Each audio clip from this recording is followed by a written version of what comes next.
Are you thinking about starting a business as an educator, but you're not sure where to start? Stick around because I'm going to share 11 simple steps to go from idea and passion to launched without the overwhelm. What's up? I'm Jeff, and I help educators turn their passions into thriving businesses. After over a decade of working with edupreneurs and helping them launch side hustles and grow businesses, here's what I know.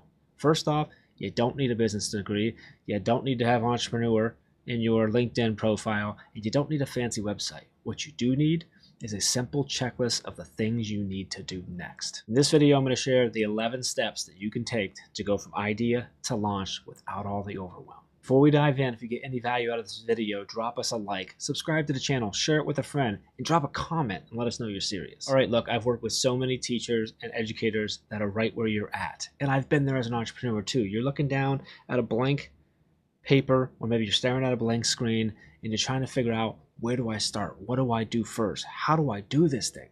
You don't have the experience. You never tried this before. Do you start with content? Do you need a website? What's an LLC? What about a product? What's an offer ladder? Where do I go from here? Here's the good news. You don't need to have this all figured out right now. You just need the next step. So here we go. 11 steps to launching your new edupreneur business. Step 1, find your sweet spot. This is the overlap of where your passions and your skills and the people you want to help and the problems they have all come together. So ask yourself 3 questions. What am I really good at? What am I really passionate about? And who can I help and how? Where those all intersect, that's your sweet spot. Step 2, define your avatar. Here's the thing. I'm going to say the word avatar, but you might hear ideal customer, ICP, which could be your ideal customer persona or ideal customer profile. You might hear target audience. There's a million ways to say this, but all I'm telling you to do is step 2 is to figure out and get very specific about who you are going to help and what you're helping them with. Step 3, clarify your offer. Actually figure out, what is it that I'm going to sell? How am I going to package it? And how am I going to deliver it to them? Step 4, choose your name. Right? Are you going to go with your personal name? Are you doing a brand name? Are you going to go sort of with a catchy, unique name? Or are you going a little more straightforward, very clear name?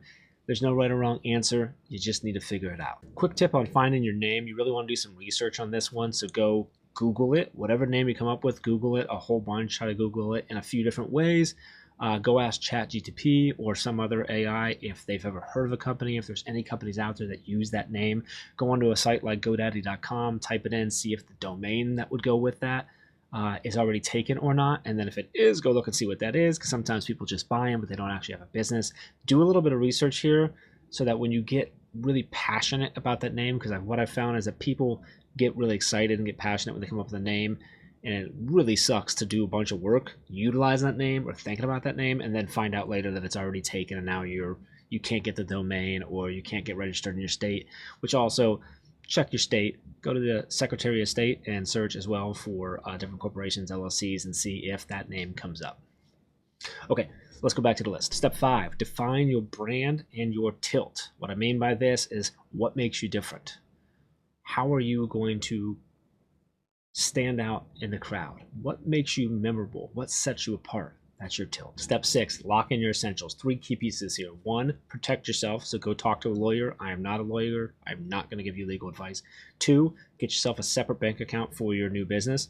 And 3, get your domain locked in. Go over to GoDaddy.com, search your domain, get it locked in now. Step 7, start having some fun and create your brand assets. I'm talking about your logos, your marks, your taglines, your color palette. Step 8, launch a website. I'm not telling you to launch a big, massive website. I'm not telling you to launch a big, gorgeous, beautiful website. I'm telling you to go launch a website. It could be a single one-page website. The key things you need here is maybe a little bit of information about yourself, some way for them to contact you, and some way for them to purchase whatever the product is that you figured out earlier. You can always update your website later, and it's always going to be updated as you go, so don't spend too much time here right now. Step 9, choose your platforms or your spaces and go start engaging with your audience. The reason I say platforms and spaces is that some audiences are going to be on specific platforms like social media platforms. Other audiences, you may have to do things in person, go into conferences, networking events, chambers of commerce, whatever that might be. Figure out where your audience is and go figure out how you're going to engage with them. Here's the catch. You don't need to be everywhere. You shouldn't be everywhere. You can't be everywhere. So figure out where your audience is and where you're going to be most comfortable engaging with them and start going. Step 10, start building your email list. You do not want to rely 100% on social media followers. That's rented land. You don't have control over that. Start building your email list. Create a lead magnet that is connected to your offer, and then start creating content, blogs, videos, social media posts, etc., that support the idea and the content and the value that is within that lead magnet. In step 11, start nurturing that email list and lead them towards your offer. Here's what I mean by that. Start creating and sharing value with them on a regular basis, whether that's weekly, bi-weekly, or monthly. Start building the know, like, and trust so that they are more likely to purchase from you, which, by the way, you also need to give them the opportunity to purchase. So let them know that you have this offer. Let them know that it is available to them. Let them know how it's going to help them, and then let them know how to buy it. Now, I know what you're thinking. Jeff, you told me this was going to be simple, no overwhelm, and then you gave me 11 things that I need to do. I get it. Take a breath. I'm not telling you to do all 11 things today. You shouldn't, and you probably can't. All you need to do right now is step 1. Grab a piece of paper or your phone or Google Doc or however you want to write this down and just answer these 3 questions. What am I really good at? What am I passionate about? And who can I help and how? That is your sweet spot. And that's your first step. To make this easier, we put together a really simple guide and worksheet that helps you go through this process of finding your sweet spot. I'm going to put the link below in the video description, or you can go over to teachbetter.com/sweet spot. If you want more videos on starting your edupreneur side hustle or growing your edupreneur business, including deep dives into all 11 of these steps, make sure you hit subscribe. We'll see you in the next one.